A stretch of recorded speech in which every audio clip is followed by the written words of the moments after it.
I hope you can hear us all right. Yep. Well, here's an entry. My name's Joseph Matthews. One of the four characters you'll be listening to this afternoon.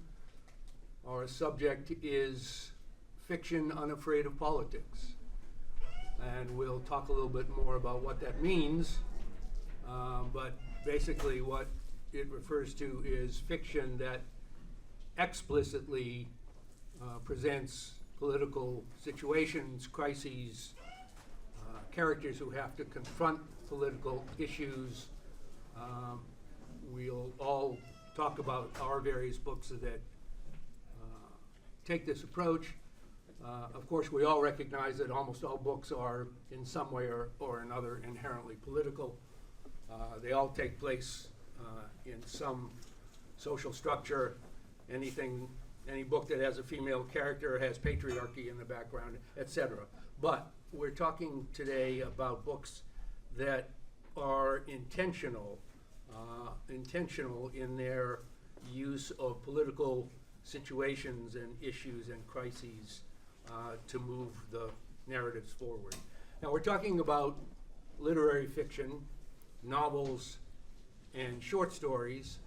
And I know the Zinn Fair is primarily a fair full of social and political activists, and sometimes if you ask a social and political activist whether they read novels, they look at you like you've asked if they watch TV cartoons on Saturday morning.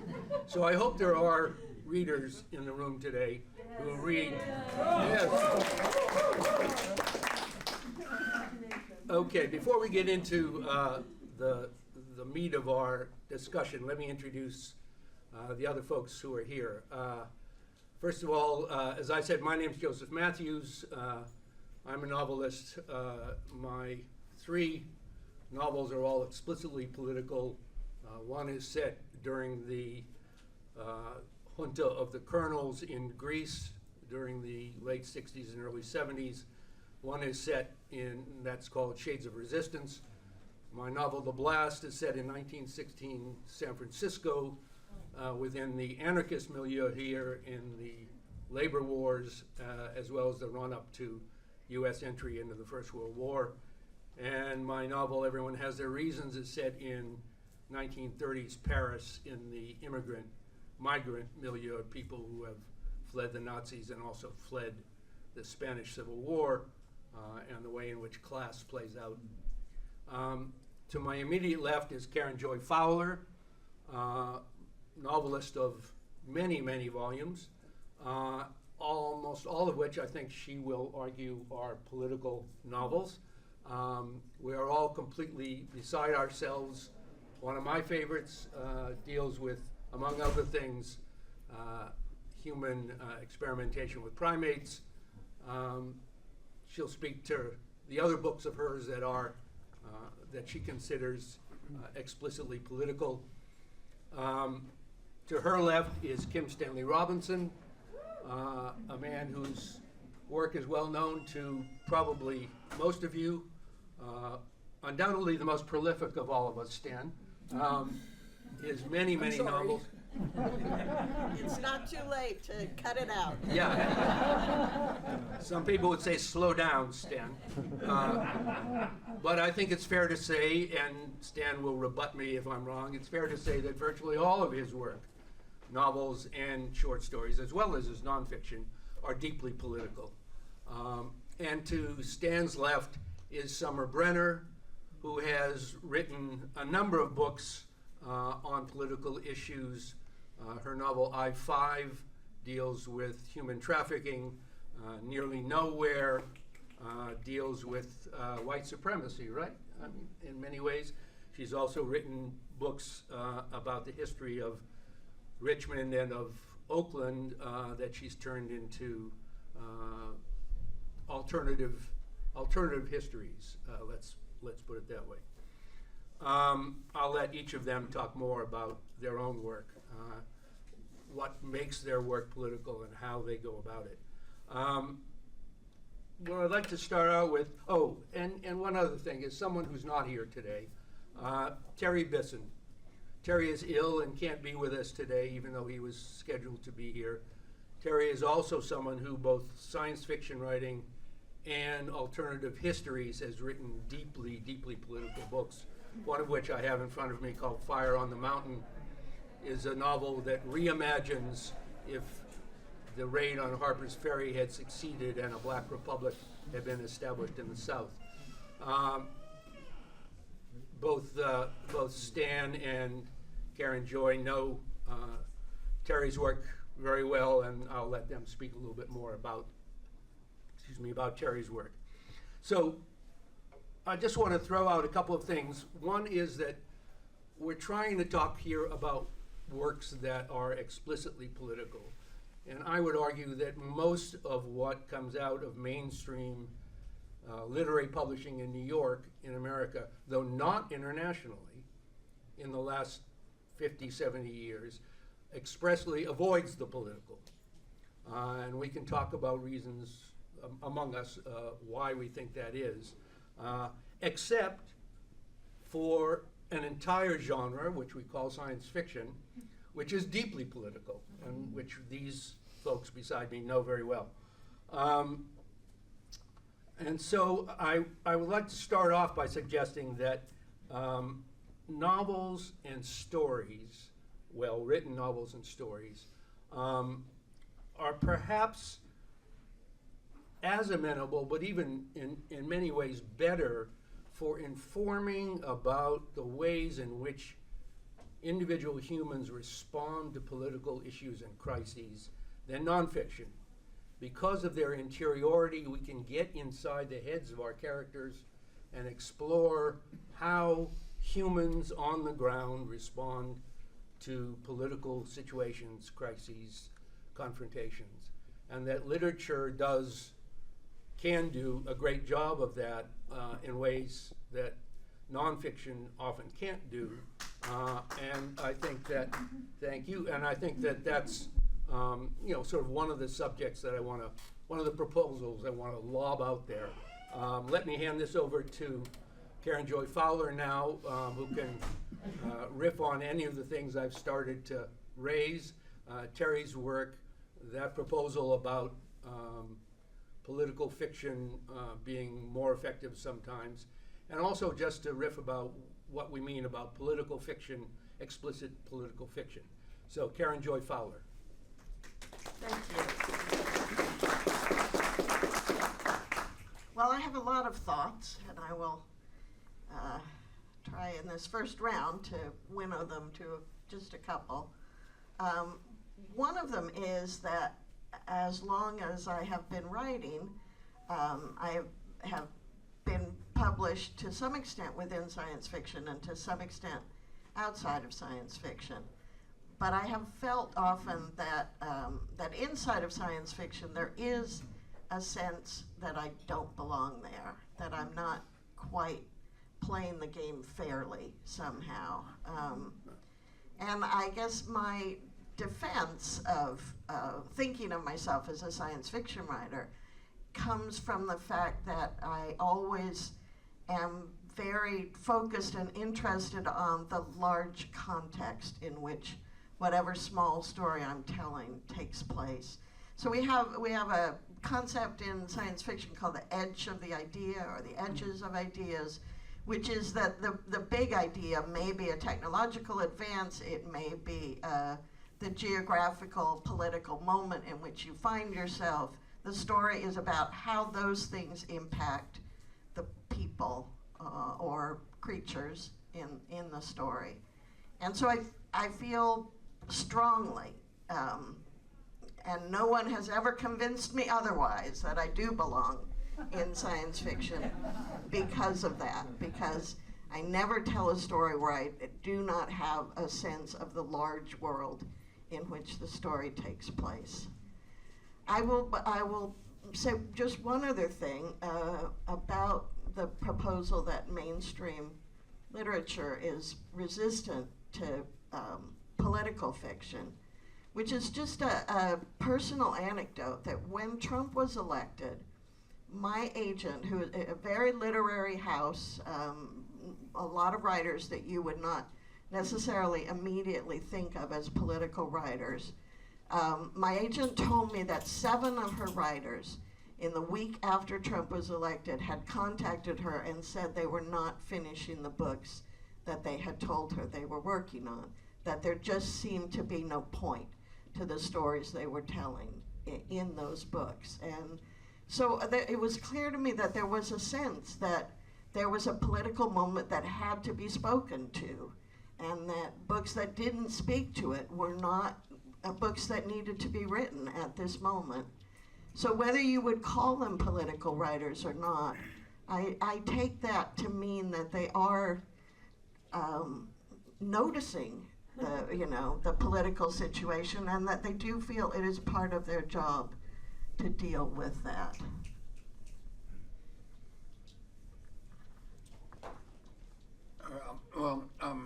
Thank you, Joseph, for the introductions. And I can say that I am a citizen of the American science fiction community.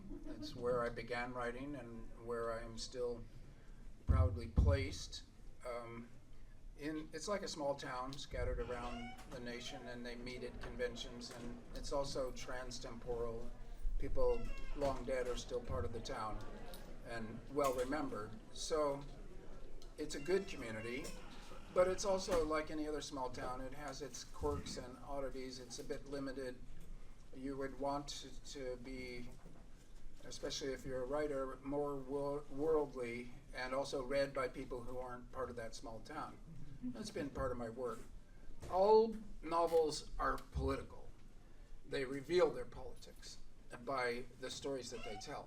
But not all novels are political novels, in that the subject matter isn't always politics per se. It can be private life, and of course the private is political, but there's, when people say the political novel, which they rarely say, but it's the topic of this panel, then they're talking about novels where politicians or historical change becomes the subject of the novel, often revolution itself.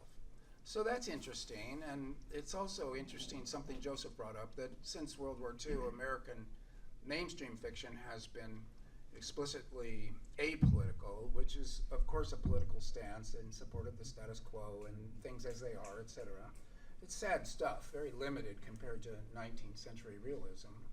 But always science fiction from the post-war period was a metaphor, symbolism. The future, whenever you project a future, you're giving it its political history between now and then as part of the game that you play. How did they get to this future space? And you reveal your theory of history. So during the 50s, when McCarthy and the whole shutdown on left Americans was happening, radically leftist stories were appearing, but they were in the science fiction magazines. So Philip K. Dick, Frederick Pohl, Damon Knight, C.M. Kornbluth, Lee Brackett, it goes on and on and on, doing explicit left-wing metaphor stories being set in the future with aliens or whatnot. The ordinary world didn't even know it was happening, but yet it was quite critical and quite good. So I'm proud of this strange little community that I have come out of. And Not so little. well, it started little. I mean, I've been in it for a long time. When I began, it truly was the small town, but now with nerddom, with tech, with Silicon Valley, that town has taken over the world. It makes me laugh, really. Thank you. Thank you, Joseph, for organizing and moderating. And would you pass me the copy of the Richmond Tales book? Yeah, thank you. I just want to talk about it in tandem with a couple of books of mine. Well, also have nearly nowhere. Oh, okay, thank you. My motivation originally for writing was mostly aesthetic, and my great passion for reading and literature in general, and my inspiration from books I loved, but also a desire to connect. And I think, that's what artists, they do their art, to try to connect to the world, to themselves, and, to the stranger, I guess, I would say in my case, but also because I grew up in the South in a highly segregated world. I come from a place where the political nature of my childhood was so palpable. My understanding of inequality and inequity was, it was just something that I was sort of, not nurtured, but certainly weaned on.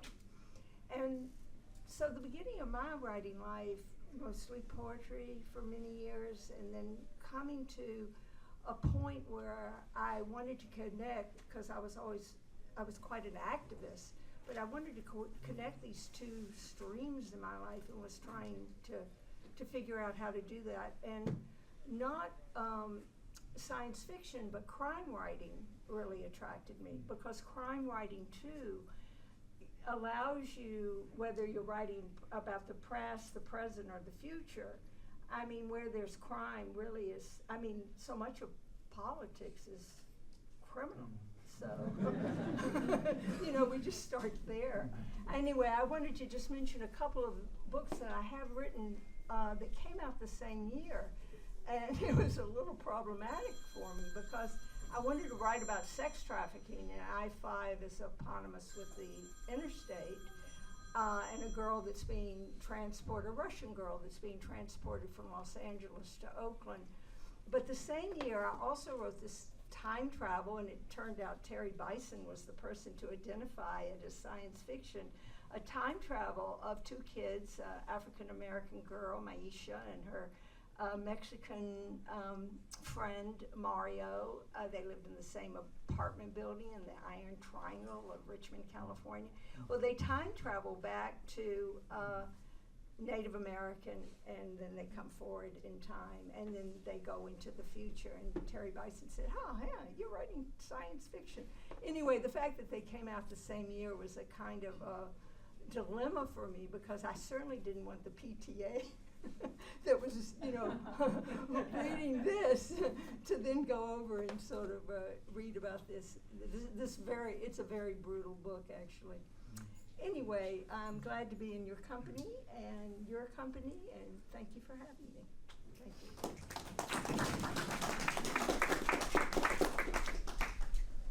So we can talk a little bit about what we mean by a political novel. I don't think any of us means necessarily having to do with, electoral politics. What we're talking about are larger questions, larger political questions, and larger, but also more specific than electoral politics. We're talking about the large issues that rail this country and the world. It's interesting that as Stan was saying, since the Second World War, we can look at the landscape of American literary publishing and find very little that includes explicitly political work. Yet at the same time around the world, that has not been true. Virtually everywhere else in the world, literary publishing includes deeply political engaged books.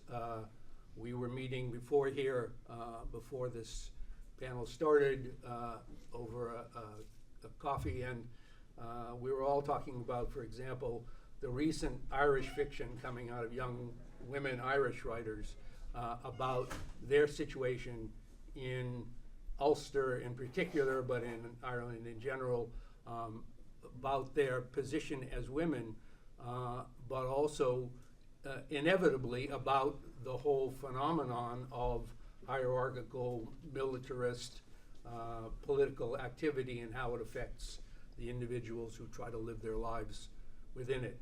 Why it's true that New York publishing has resisted, avoided, turned a blind eye to political fiction is maybe a complicated, I think is a complicated question. I'd like to throw out a couple of potential elements to it and then let the rest of us chat about it. One is, of course, that publishing in New York, mainstream publishing, has become more and more consolidated among fewer and fewer corporate hands, none of whom are particularly interested in publishing passionate books that, you know, when we say political, we're talking about left political in general.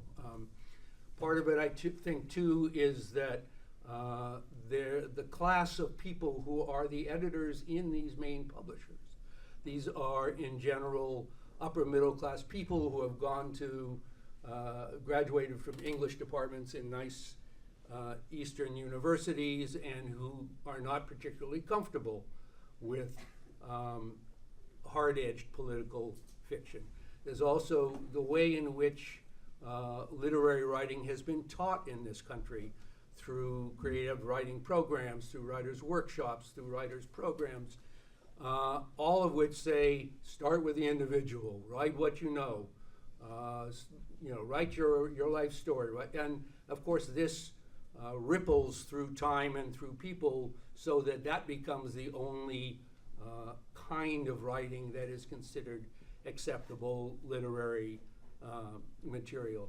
I don't know how all of these things come together, but I think they do come together to have reduced American fiction, mainstream fiction coming out of New York, to be solely about individual apolitical lives, about marriages, about divorces, about parents and children, about addiction, about all kinds of important things which are rich and produce great literature, but which seem to exclude the explicitly political. So I've thrown that all out there. I'll pass it on to Karen and let her take it from there. Several years ago, I was at a conference where an agent talked about the sort of work he was looking for, that he was interested in representing. And he said something that just startled me very much, that just what you've said, Joseph, has just reminded me of, which was that he didn't want to be representing books in which he did not see himself. Which well, he was honest. And I was struck by the wrong-headedness of that in so many ways, but one of them just very personal, that the last thing I want is to read a book about someone like me. I want to imagine being somebody utterly not like me. I want to see, yes, thank you, not that I'm not a swell person, and very interesting in my own right, but I feel in some far too simplistic way that this also is a divide between literary fiction and science fiction, that science fiction is very much about someone else, someone who is not you, someone who is living in a society you do not live in, as opposed to the sort of autobiographical impulse of a lot of fiction to try to go deeply into your own story. And, those books can be quite wonderful too, but it just, the project you have in your head when you set out is so different depending on which of the two of those you are most interested in doing. I think, science fiction is a great place for the political novel because of the room you have for thought experiment and, the great Left Hand of Darkness by Ursula Le Guin. Let's try to imagine what society might look like. I will pause for more clapping for Ursula Le Guin. Thank you. What would society look like if gender was actually fluid and you could be male on one day and female on another? You could father children and you could bear children. So it just, it's just a space for those kinds of extrapolations. And the knock against science fiction for many years was that it doesn't actually do the individual character very well, that you're so caught up in the grandeur of the big idea that you are not creating a character who really speaks to people, who is someone that they want to follow. And I feel that that's been a big change too, that the characters in science fiction were always important, because character is always important, but that the writers themselves are paying more attention to that aspect of the work. And I could be wrong, and Stan will tell me if I am. I don't think that's wrong. And I'm thinking about something Joseph said that I find very productive, which is the professionalization of literature itself in the post-war period in America. So, okay, America won the war, and except for the Cold War, it was kind of the imperial force in the world. And so the readers of novels are historically have been people who are literate, and really it's kind of been a bourgeois form, middle-class people reading about themselves. This is the invention of the novel with Tom Jones and Robinson Crusoe. You have the ordinary person in their ordinary life being of interest, and not for political reasons, but because of individual characteristics of once you've got an education and you have a life, then you have feelings that are same but different to everybody else, and that's worth talking about. So that grew, and then in the 19th century, literature very often had the individual character, very important in a relationship with their family, but also their town, and in a quickly changing world in the 19th century, to history itself. So you get Balzac, you get George Eliot, you get a really powerful form of fiction which connects up with the individual with history, along with everything else. But with modernism, 20th century, and especially World War II, all this shrinks back down to the individual and their own neuroses, their own individual life, and their connection with history. You don't really want there to be any if you want everything to stay the same forever, because you're in a good position yourself, and a change almost inevitably means going downhill some way or another. So let's just pretend things will never change. And what Joseph said, I think, is important. This is taught in the universities. So first of all, you have the big three when I was a literature student: Fitzgerald, Hemingway, and Faulkner. They are all great writers, and they all have a political element to their work, even ones that now, in a cliche sense, you think not. But we weren't getting taught John Dos Passos. We weren't getting taught Zora Neale Hurston or Willa Cather. The canon had been set, and they were great writers in many ways, but they weren't the whole story. And then the MFA program, we can teach you to do the same thing. That came in with its, Joseph referred to one of them, a show, don't tell, find your voice, and write what you know. This is the big three for MFA workshops. A good book, The Program Era by Mark McGurl, does an anatomy of this process. Well, that's sort of teaching you to stay out of politics. If you only write what you only know the individual and your individual bourgeois life. If you have to both show, don't tell, so show, you can't say he had a terrible 10 years. You have to say, his face scrunched up, and you can't say in dismay. His face turned red, and then the reader, gets to interpret that. That's show, don't tell. This is a devastatingly bad rule. And then find your own voice. Well, what is your own voice if you can only show, don't tell, and if you only write what you know? In effect, they contradict each other, and they put you in a bind of smallness, and excellent smallness, but because there are some fantastically good stylists coming out of the MFA program. But if you were to put pages of them next to each other and were asked who wrote what, you could maybe puzzle people, because it is one style sheet. Now, all the time, science fiction was free of all that. The crazy people doing weird stuff about aliens, and not only were characters not important, but sometimes the character would be called the time traveler, and then the scholar, and they wouldn't even be given names. They were specifically types. And this was on purpose, and it was pointing to stories that were about other things than that.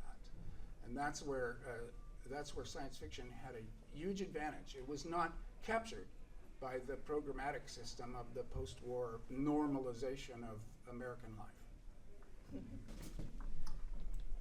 Excuse me. So thinking about the canon and how we're educated, classically educated, I was thinking of The Scarlet Letter, Moby Dick, and Dos Passos USA, but going back to the more sort of classical American, and Mark Twain, of course, they're not taught, USA would, of course, the trilogy, Dos Passos USA would be obviously political, but the fact that Moby Dick is really a great book about exploitation, animal cruelty, energy, The Scarlet Letter about sexual and social mores, and of course prejudice against women and women's sexuality. So I think that the fact that we're educated in ways that eliminated, as everyone here has said, in one way or another, not to really understand what we're reading as sort of political in a certain way. So I think that's where I'm going to pass back. Can you speak more into the mic in the future? More into the mic? Yes, please. Yes. Just follow, yeah. Can I just point out that we're all old and we don't know what people are being taught exactly now. I just had Probably not Moby Dick. I just had dinner last night with 2 graduate students at UC Santa Cruz, and they are teaching a class on fan fiction, Harry Potter fan fiction, to be specific. They are reading a lot of it, they are discussing it, and then they all have to write their own Harry Potter fan fiction.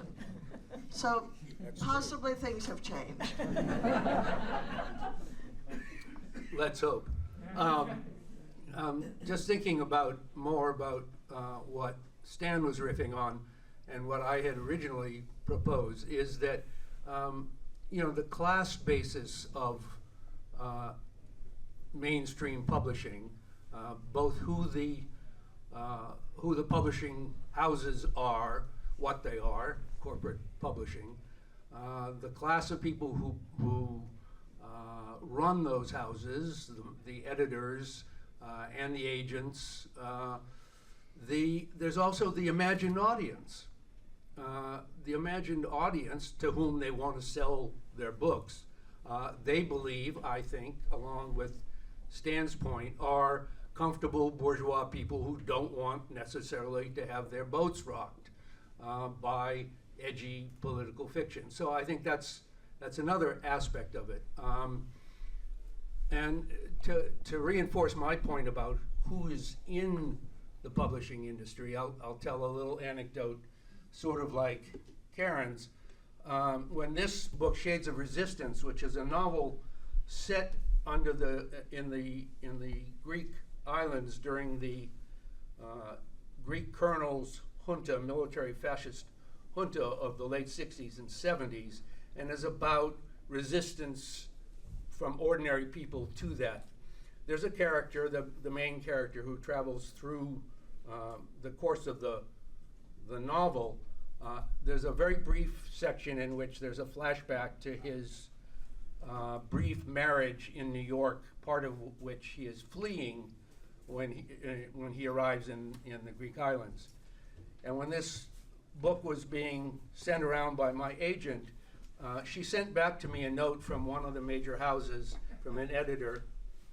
And normally agents don't bother sending the rejection letters because they're sort of formulaic. But this one said, well, it's really good writing, and this is an interesting subject, but I'm having a little difficulty connecting with the protagonist, and I'd like to know more about the wife. Now you have to understand, this is fiction. There is no wife, right? There's only the little glimpse of a character who was a wife. So what she was saying, this editor, is, I want a book about the wife. I don't want this book. So, this, and to me, what it said was, this is a particular frame of mind among literary book editors and publishing houses of what they want and what they don't want. And I think that holds true today. Not that there aren't great, fabulous books about marriages and divorces and parents and children, and of course all of these things. And I think most of the books that we would characterize as political literature, including our own, include characters struggling with all of those issues as well. They just happen to do so in contexts which are a little bit more explicitly political than the standard bourgeois family and its problems with, how do you keep a couple together and how do you keep from hitting the bottle too much. So, back to you, Karen. I think one of the things that is going on in publishing, and also that the people in publishing are no longer leading comfortable lives, that things have gotten very dire in New York, so maybe they'll be more open to more angry books.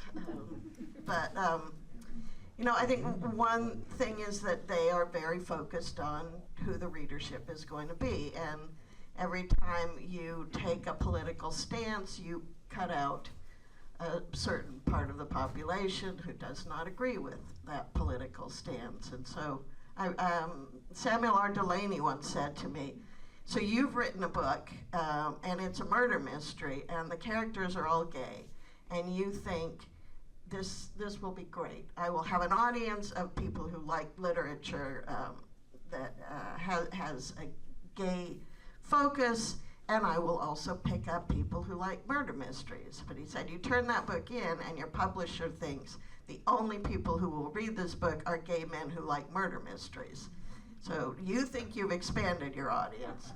The publisher thinks that you have severely contracted it. I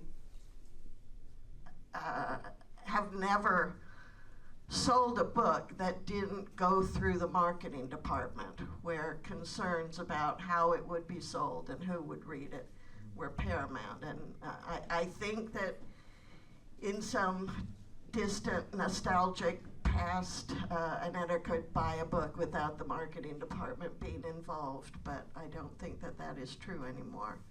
And I expect that that works against political literature for that very reason.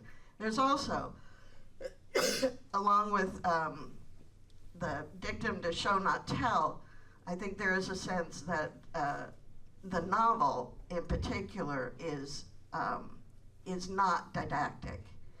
And so the closer you edge towards that sense of righteousness and instruction to the readership, the less happy a lot of readers are going to be. And for a political novel, that can be a fine line. But that's the trick, isn't it? To create a political novel that's not didactic. That's not didactic, yes, that is the trick. But I guess didacticism is also going to be in the eye of the beholder a little bit. I think certainly when I wrote We Are All Completely Beside Ourselves, I had a very explicit and didactic point I wish to make, which I made. And if you haven't read the book, I'm sorry, this anecdote will make no sense to you, but I was thinking of it because Joseph was talking about his rejection letter. I got a rejection letter on We Are All Completely Beside Ourselves, where the editor said, I liked the book so much until I understood there was a chimpanzee in it.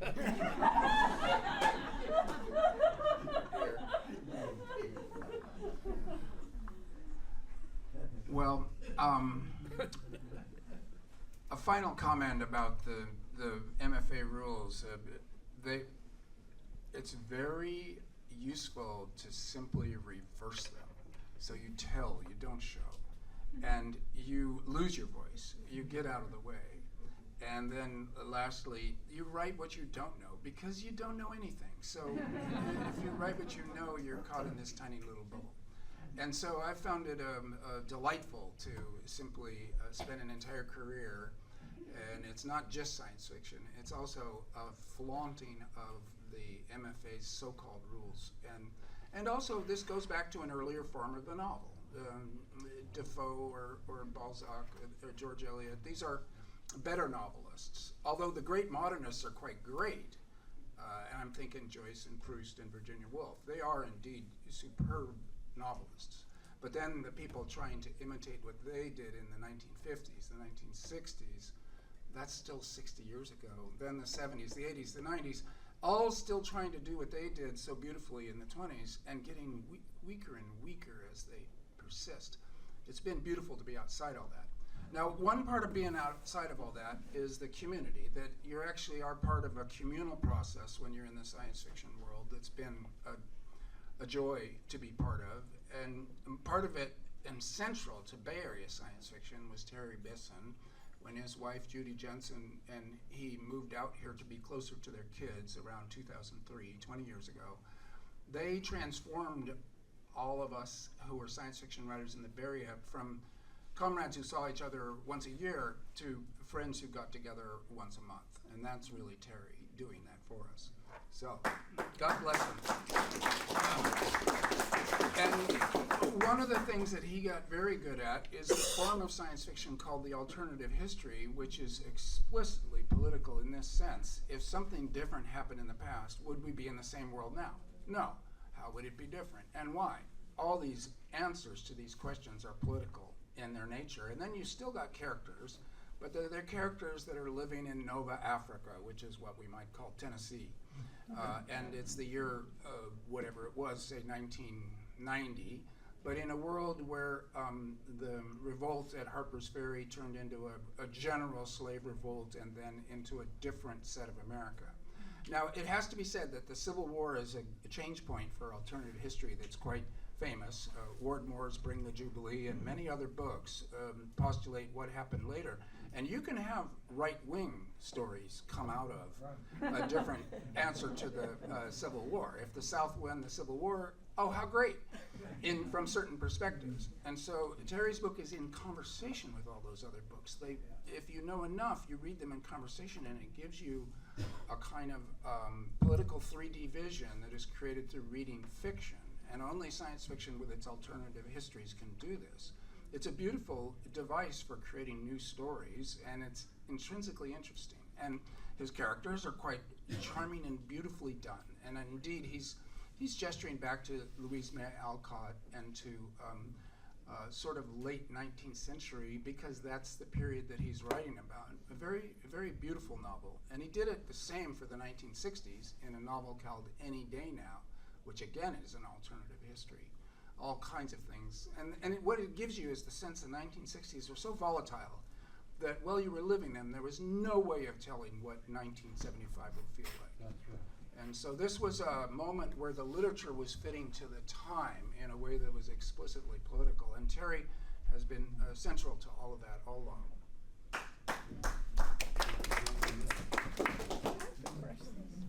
No, I think you're there, just a little closer. Just hold You it can hear closer. me? Hold it bent to Oh, you. oh, There you go. okay. That should help. Sorry about that. Like an ice cream cone. Yeah, really. You know, you're making me hungry. I just want to say another word about Terry. I think we all want to say a word about him because he's ill, and we care a lot about him and his work. I've been reading some of his stories online.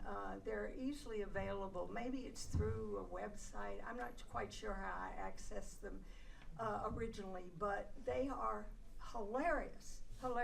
And I think, you know, just bless the humorist, because I know that I have a lot more cheer or fun in my life than I do in my work. I mean, I go to my work to sort of ponder a lot of what's very serious and very dire and very disturbing. So anyway, I hope you'll go and read more of Terry. I say Bison, but you say Bisson. It's Bisson. So Bisson it is. We're telling a little anecdotes about exchanges or interchanges with New York Publishing, and one thing about this novel I-5, which I had mentioned earlier, and it's about sex trafficking. Anya, who's from Russia, and she's been lured to this country under the pretext that she'll be a waitress or an actress or something that anyway, she's been duped, terribly duped. And when I had an agent at that time, and she was trying to sell this book, and the responses were, well, this is just so disturbing, or responses like, I don't like that character. Well, gosh, really? I mean, do you like Raskolnikov? I mean, what is it about that editors or agents want you to write, make people likable? And I think that the fact that politics is a very fraught and sort of disturbing place to be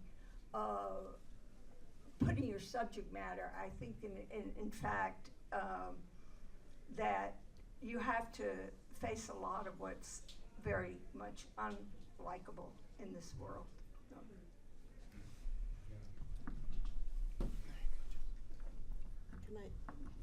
I just wanted to tell you one more story about Terry Bisson, which is that I met him at a conference when we were both up for Best Short Story on the Nebula Ballot. And he introduced himself, and we were walking through the hotel, and person after person after person came up to us and said to Terry, "Oh, I voted for your story." I want you to try to imagine the level of charm he must have to make me love him in spite of that experience. He did, of course, win the Nebula. I'd like to just highlight at the PM press table, PM has a series of small books called Outspoken Authors. These are volumes of short pieces, some fiction, some polemics, some essays. It has Karen Joy has one, Karen Joy Fowler, Stanley Robinson, Terry Bisson, and these are all available at the PM Press. They're great introductions to these writers if you don't know their work. There's also my work, Shades of Resistance, and the San Francisco novel, The Blast, are there, as well as Summers books. Next, which of the books are there? Oh, Nearly Nowhere. Nearly Nowhere. And then there's a young adult novel And, about so homelessness. PM Press is a place to go after we're done here to take a look at the work of all of our work, although both Karen and Stan, of course, have volumes of work with other publishers that are magnificent, and you should search them out however you find your books. Maybe we can turn this over to questions from the folks at this point. You're the man. Okay, yes, the gentleman in the far back, speak as loudly as you can. Okay, I would just like to speak up. My name's Jonathan Friedman. I'd like to speak up for fiction in this era. This is the era of lies posing as truths. And the whole difference between fiction and nonfiction is essential. It's essential politically, morally, and just to be a human being, because in fiction, characters are human beings, or whatever they are in science fiction. And with all of our traits, with all of our ideas, right or wrong and everything, and the idea that this is the truth, is really the enemy of fiction. And fiction endures. And fiction enlivens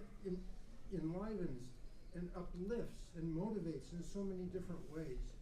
And I just don't think that that distinction is strong enough in our political dialogue, for example.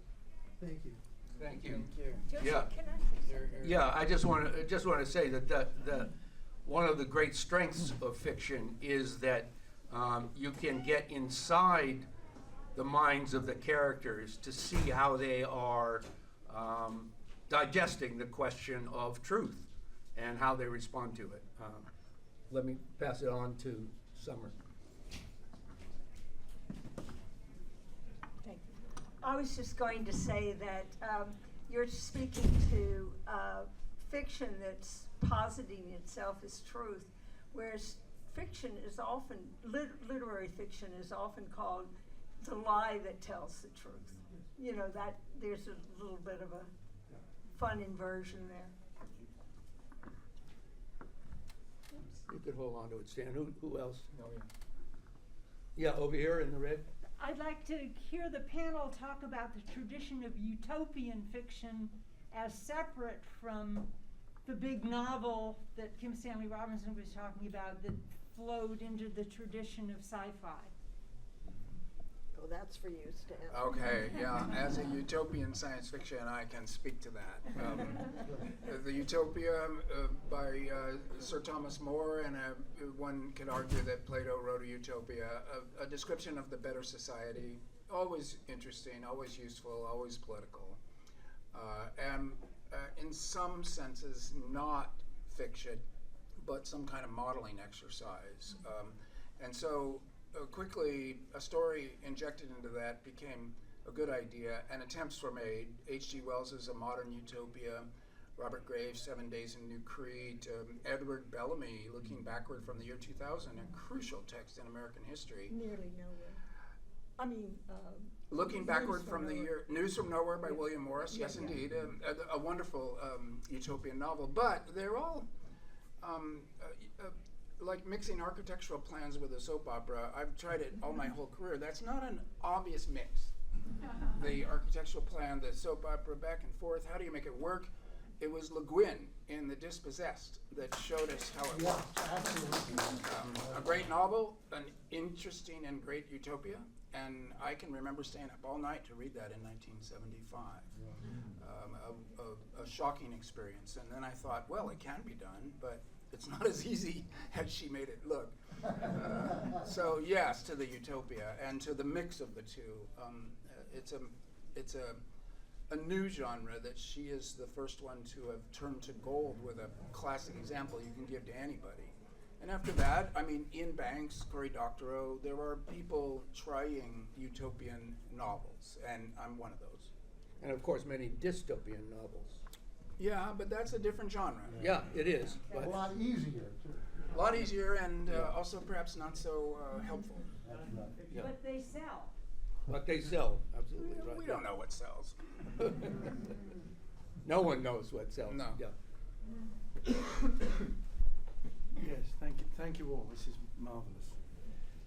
I just want to say that on the PM table is a book that I was involved in putting together called West of Eden, which was an ethnography of the 60s in Northern California, which I only arrived at for the first time in 1978.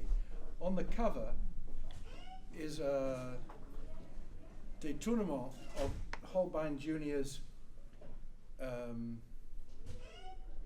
woodcut, I guess, in 15, 16, 17 of Utopia, you know, no place, someplace, beautiful place. And the extraordinary thing is it's also the view from our window in Berkeley, where you look out through the Golden Gate, and Alcatraz is there in the middle. And the astonishing thing is that the omphalos of the Bay Area, Mount Tam, is there, untouched. Our great muralista, Maria Carrion, no, not Carrion, I'm sorry, not talking, but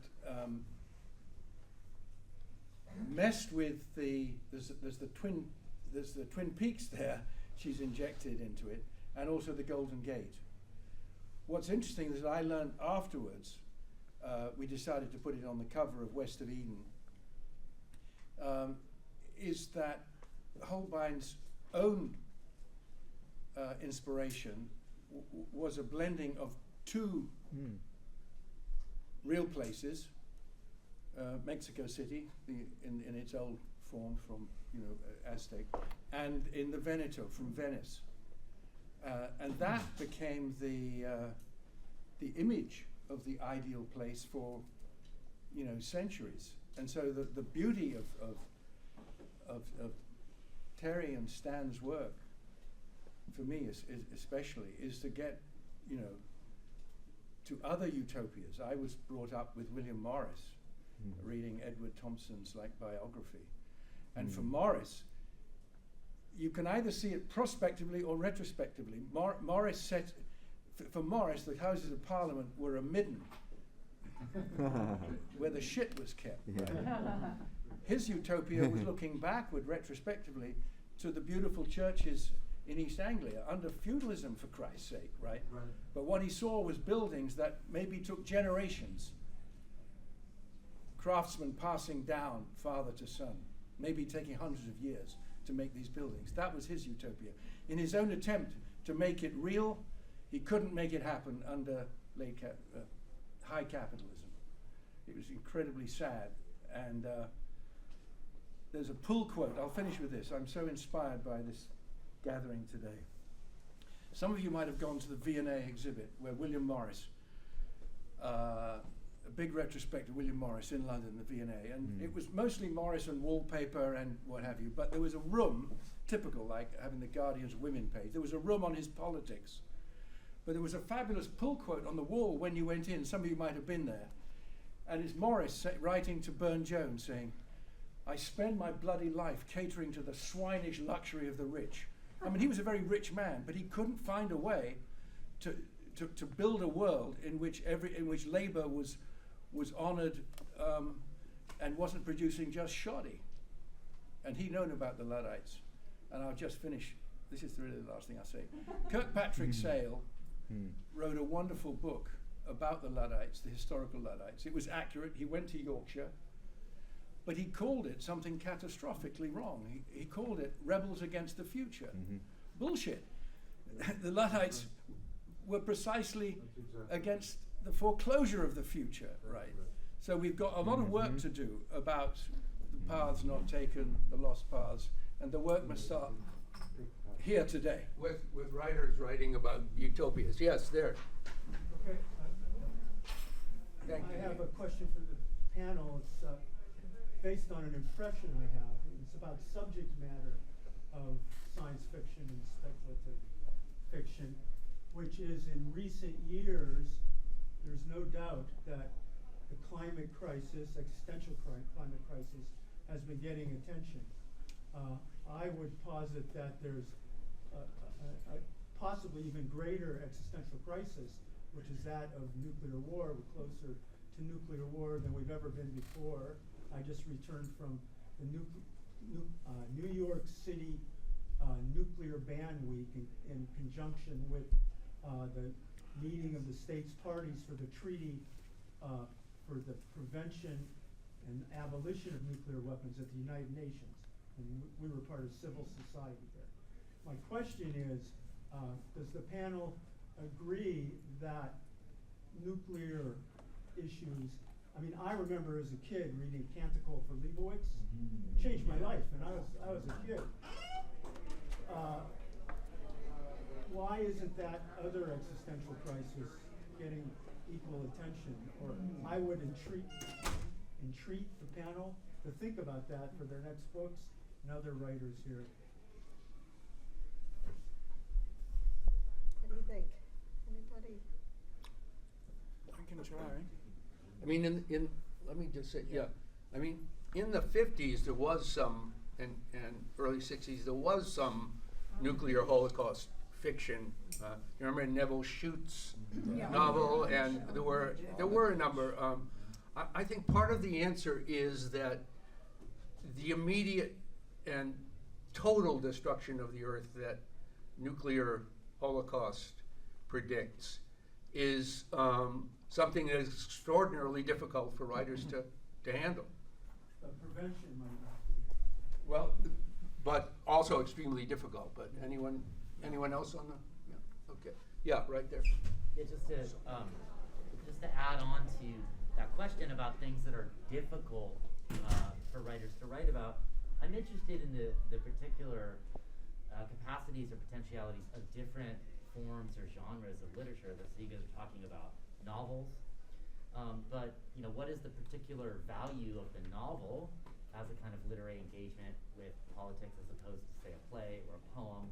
And this is something I think about a lot, and I'm really interested in the way that literature or novels represent politics. I'm particularly interested in the question of revolution and how revolution is represented in novels, because I think that the sort of the realist novel, in its emphasis on character, and I think this really fits with what a lot of what we heard here, tends to simplify political situations and engage in a kind of what I would call, for lack of a better term, substitutionism, where particular characters come to represent particular kind of political positions or something like that, and it seems to kind of evade the messiness of revolutions. And one of the things that I so admire about Kim Stanley Robinson's work, and I would say, the Mars trilogy is maybe, in my mind, one of the best kind of writing about revolution that we have, and it's precisely because I think that it ends up telling the story of revolution from outside it,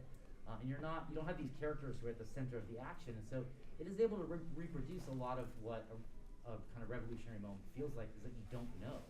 But I think in some ways the novel is actually, as you say, I think it actually sometimes has a hard time with that, precisely because revolutions aren't really about individuals, right? You become something more than an individual in these kinds of situations. In as much as novels are about characters and individuals, I think that it sometimes have issues in engaging with politics or revolution.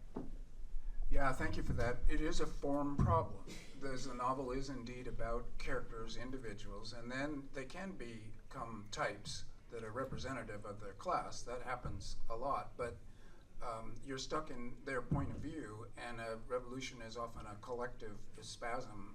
And so there's form solutions. There's high protagonicity, where you only have one central character. There's low protagonicity, where you have a whole bunch of characters appearing momentarily, and then if they're types, you can begin to suggest the confusion.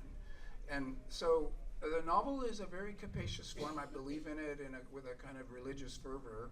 Although I love plays and poetry, I love all literature, but it's the novel I've focused on. And I would see, like Man's Fate, Andre Malraux, that's good on the Chinese Revolution. It conveys the feel of it, and yet it works as a straight novel. It works in the ways the novels usually work, and yet it also conveys that revolution.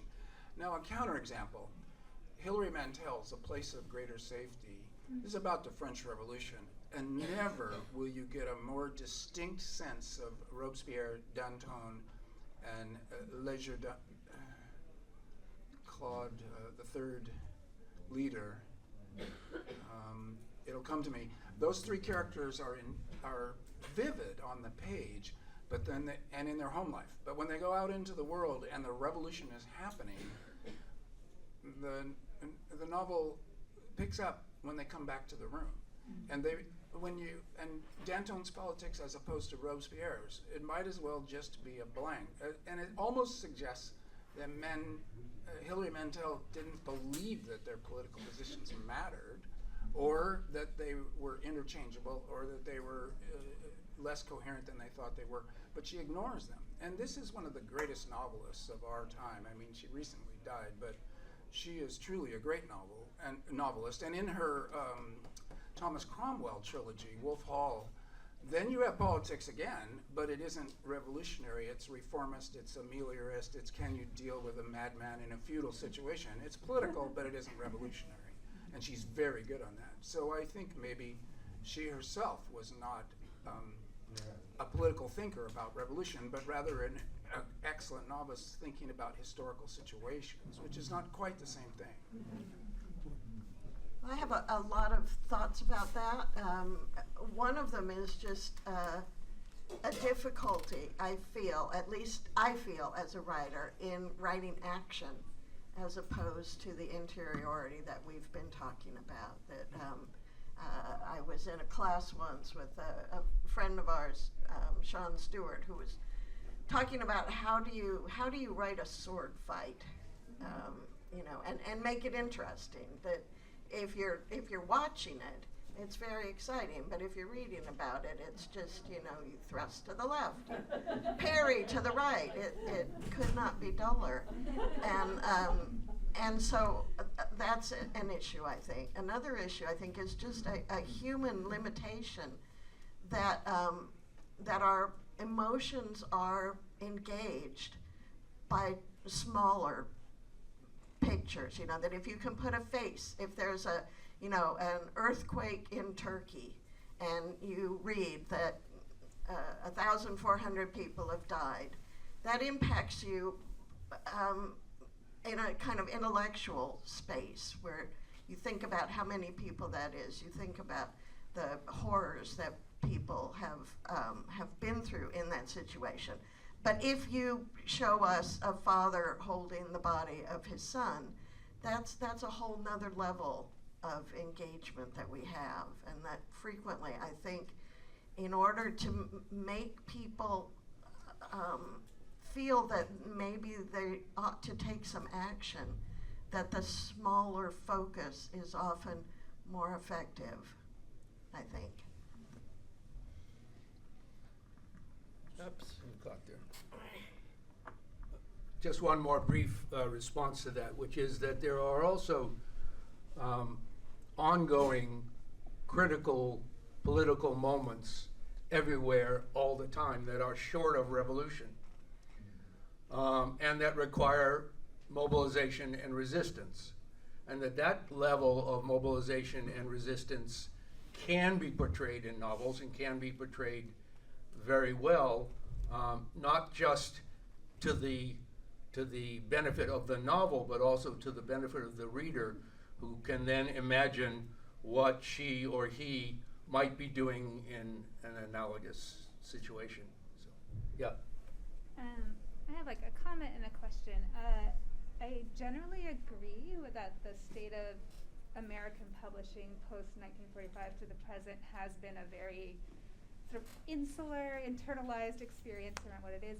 But I do think there's a parallel strand of people of color writing during that same period, pretty deeply political novels, right? Like James Baldwin, Toni Morrison, Colson Whitehead, and the immediate present. And so just curious if you think of that as sort of almost existing in spite of the industry, if that makes sense, or where does that live in kind of your analysis of publishing? And related to that, I think it also aligns with what Stan was saying about the MFA, because I do think a lot of people of color are encouraged to write your story and share a thing, and that's led to a weird voyeurism on the part of the intended, mostly white bourgeois audience for those kinds of stories. And sci-fi has sort of taken a different track. You have like the Octavia Butlers and the N.K. Jemisons, and that's like falls in a different arena. But just kind of curious how you see that, because you've talked about class, but just curious how you imagine race within that larger conversation. Yeah, and maybe even broader than race, identity in a broader sense.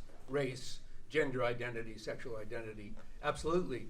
There is now emerging identity politics fiction, much more. And of course, during those years of Baldwin and others, it was, I think, despite rather than because. Now I think there's a kind of acceptance, but also a kind of compartmentalization in mainstream publishing of, identity book, and partly and willingness to publish it, but a kind of putting it on a separate track. And I think part of the reason is that the publishing world and the people mostly involved in it don't feel threatened by it. It's a separate world, a separate track. Yes, you can have that identity moment, got nothing to do with me. Others maybe feel differently about that. Seems right. I'll just mention that I did an event with Jason Mott, who won the National Book Award for Hell of a Book a year ago. And he told me there were two black authors on the short list, him and Robert Johnson, I think, for the Prophets.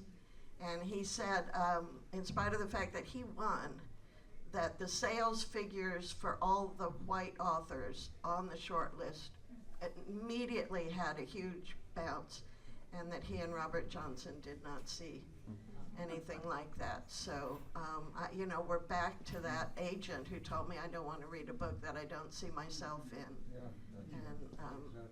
So, the books are there, they're being published, that is great. It would be even greater if they were really selling and being read. And that goes back to your point earlier about how marketing determines so much, so that you can publish a volume and say, oh, we've published our identity novel here. But if there's no push behind it, it goes nowhere. Yeah. You pick someone. Yeah, just a question on a writer who was a revolutionary, member of the Communist Party, raised in colonial Africa, wrote a lot of science fiction, Doris Lessing. I was just curious about what you guys would say about her, how she fits in with sort of what you've been discussing. First, I'd stand up and clap for Doris. Yeah, there's the Doris. That's my first reaction. I have a very personal story about that, which is reading the Golden Notebook as a college student, and having taken a number of courses on literature. Actually, that's not true at all. I hardly took any courses on literature, but I had come to the belief, referenced earlier, that the great writers were Faulkner and Fitzgerald and Hemingway, and just reading the Golden Notebook and having such a powerful, profound sense that I had not read books by women much at all, and that it was a very different experience, and that the women in the novels that I had read were not people I recognized at all. Not my mother, not my aunts, not my friends.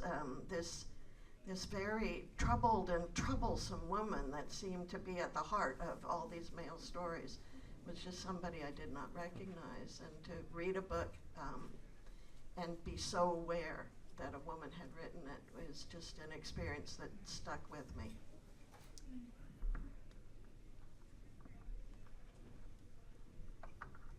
So Lessing was a superb novelist and writer, and scarily smart, and almost intimidating to read someone that edgy and smart.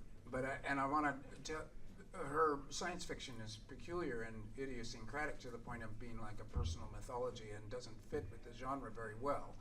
And people think of it as a personal sidelight of hers, and indeed those Africa autobiographical novels are in many ways, I think, stronger for obvious reasons. But there's a nice story that connects her up with science fiction. The Golden Notebook, if you read it, you'll notice that all of the different colored notebooks and the women in them quickly begin to melt into the same woman that resembles Doris Lessing a lot. And so it was a nice idea, but then it was abandoned in the intensity of her desire to tell these stories. Well, Joanna Russ, the great American science fiction writer, read the Golden Notebook and said, they need to be in 4 different timelines. They need to be not just aspects of one person, but actually different people, all the same genetic material, but in 4 different timelines. So a parallel worlds novel called The Female Man. So the greatest American science fiction feminist novel, The Female Man, was inspired by the Golden Notebook. And it's that kind of inspirational quality that I think Lessing had for a lot of them. Lastly, I thought it was very sad. One day she was stopped on the street and asked a question. This is late in her life. She goes, winning that goddamn Nobel Prize wrecked my life.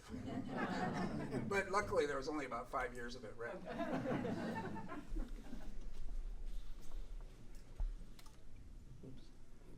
Yeah.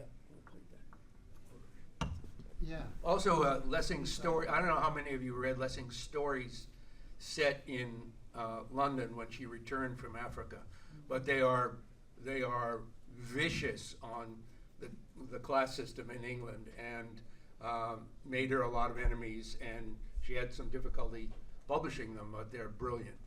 Anyway, yeah. Yeah, this is really interesting.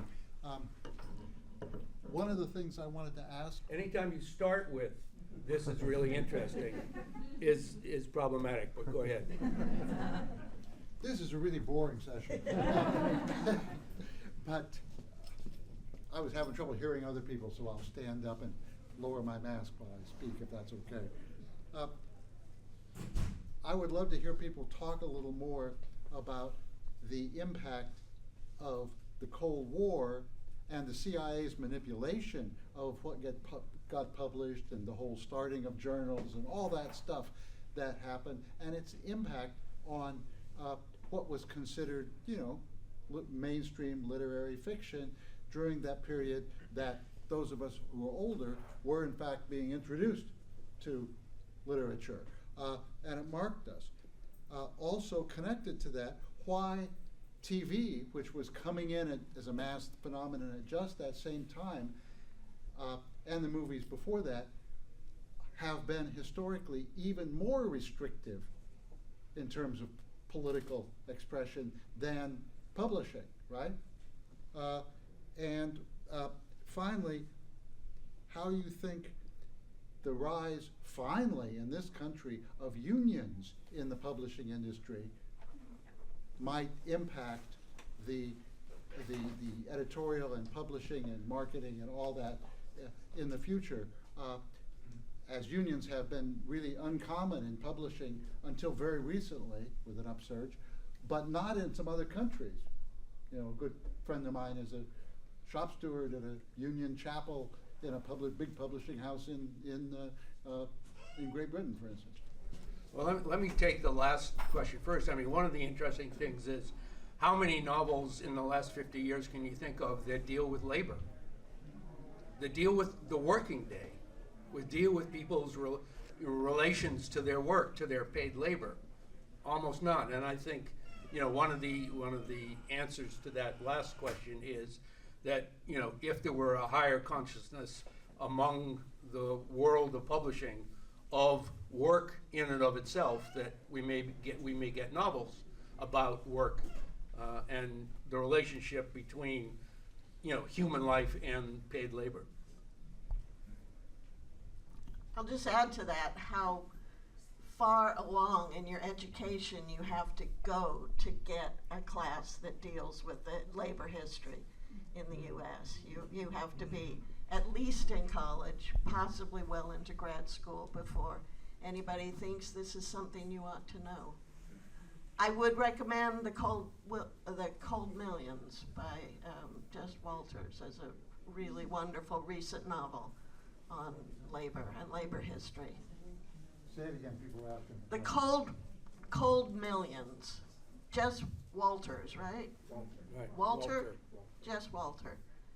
Really fabulous and a gap that does need to be filled. I can't remember who his publisher is. I had to find out so that I can send a little thank you note. Stan? Anybody else? I was going to say, just following up on your comment about movies, I've remarked over and over how little what people do matters in a movie. What their relationship to work, and unless it's the Wolves of Wall Street. I mean, unless it has some very tangible relationship to making money, you just hardly ever see a relationship to people's occupation in terms of a story that happens in a movie, unlike European movies where that's very prominent. You are often left bewildered asking yourself, how do they afford that apartment with the job I'm told they have? No comment on the CIA. Oh. I think some political scientist is going to have to study that and let us know. I think it's a very good question, but I don't think any of us has any particular insight into it. Yeah. Can I get you to compare some of what you've been saying to the historical novel and the development and the history of that in that same period, and how publishers have responded to historical novels? I'm thinking, among others, of things that are set in the period where settlement of the West and how that, it's gone from being sort of cowboys and Indians to something a little more subtle and political, I would argue, or differently political anyway. Yeah, there's a great trend in Western literature, the historical that has to do with the American West, towards a realism, or what really happened, rather than just the what our friend Molly Gloss calls the six-shooter novel, or version of it. And Molly Gloss herself is a fantastic example of this with the Jump Off Creek. What were women doing? What was ordinary life like? And how violence could disrupt ordinary life in the West, that there was ordinary life. And so there is that movement in Western literature. In fact, I think it was in the Berkeley Marina Doubletree where a whole conference on that new emerging genre was discussed a few years ago. I liked the historical novel a lot, and I knew it very well before I knew anything about science fiction when I was young. And I still have an interest and feel they're mirror images of each other. They're both historical novels in that they're intent to try to describe the relationship between the individual and the history that they're in as being formative. And so the alternative history fits in science fiction because it's speculative, but it is a form of historical fiction. And then you have these incredible novels by Hilary Mantel. But I also want to recommend, as strange as it is, I don't know why I want to recommend it except as a wonderful read, the Patrick O'Brien Aubrey Maturin series of 20 volumes about naval captains, essentially C.S. Forester and Hornblower done over again, but done with high humor and more granular historical detail and beautifully written, essentially a novel for all time. It just happens to be 20 volumes long, so you have to like very long novels. But it's a perpetual source of stories that always need to be retold, because they're always about the historical period, but they're also about the period where the novel was written in. So it's about that as well, and you get that beautiful double vision, which I admire in both of those genres. Just a comment, I think that's true of history as well as of the historical novel. Yeah, the rewriting of history from our time, and yes, what gets featured. It's interesting to compare Thomas Carlyle on the French Revolution or Charles Dickens with Hilary Mantel's A Place of Greater Safety. Yeah. I just wanted to say, beg your pardon, you were going to speak? I was just going to say that my most recent novel is a historical novel, and that it's Booth, and it's about the family of John Wilkes Booth. There was an enormous amount of material available to me as I researched it, but the question of what's true and what isn't, it just hangs over. This is why I don't write history. This is why I write a historical novel. And I just tell you an anecdote of my own because it illustrates, I think, the difficulty in doing historical research, which is that in my own family, I was always told when I was growing up that I had an ancestor who fought in the Civil War. His name was Thomas Burke. My grandfather wanted to join one of those Sons of the Civil War clubs. In order to do so, he had to prove that the Thomas Burke who was our ancestor was the Thomas Burke who died of malaria before he fought a single battle, and not the Thomas Burke who deserted and had to be shot. So this is a story I just grew up with. I heard it my whole life. And then a few years ago, my sister-in-law got interested in genealogy. She looked at our family tree. We have no ancestor named Thomas Burke. The earliest of the Burkes to come to America was in the 1870s. There's just not a word of truth in this story that I believed for most of my life. And so when you look at history, it's a combination of memory, which very unreliable, eyewitness accounts, even less reliable, and the world is full of fantasists fucking around with the events, telling the story like it ought to have happened and not like it actually happened. So it's just all very troubling. Let me just add, before Peter, let me just add. I'd like to argue that actually the historical novel is not really a genre unto itself, at least in terms of what we've been talking about today, politics and not. We have the example for, the great Hilary Mantel trilogy that Stan has referred to, Wolf Hall. Brilliant, brilliant novels that are not fundamentally political, except insofar as they talk about the kind of, bizarre internal politics of the English court, right? Then you take something like Pat Barker's trilogy, right? The Eye of the Door,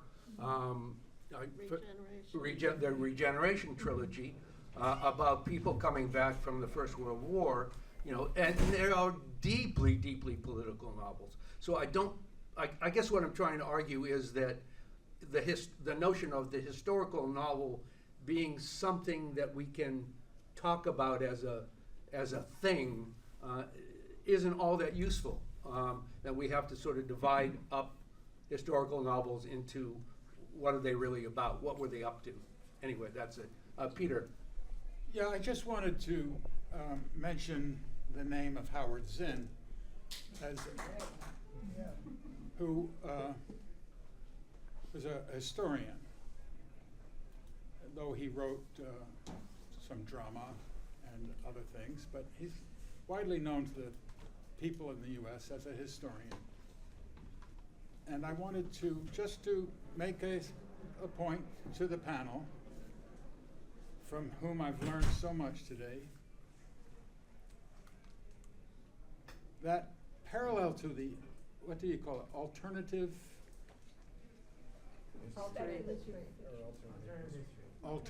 history, you call it? Yeah. You folks in literature? Us folks in history, about the same time, we had something called History from Below, with its own methods, its own techniques, its own protocols. Not nearly yet as sophisticated, I dare say, as,